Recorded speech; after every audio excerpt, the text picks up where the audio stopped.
苗圃百福第6課，重新得力，追求聖靈充滿，大有能力。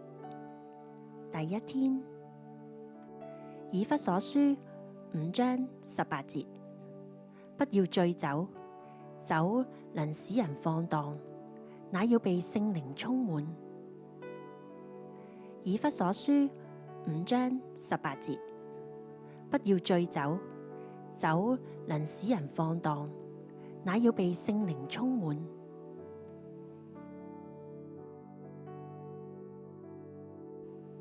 親愛的主耶穌，謝謝你告訴我，不要成為一個放縱情慾的人，讓我知道醉酒使人放蕩。求主使我遠離試探，我拒絕情慾帶給我肉體嘅滿足，我不要放縱私慾。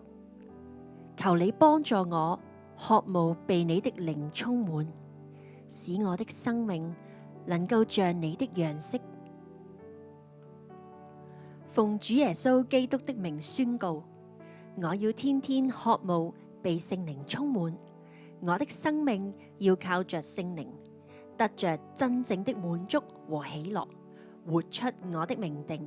阿們。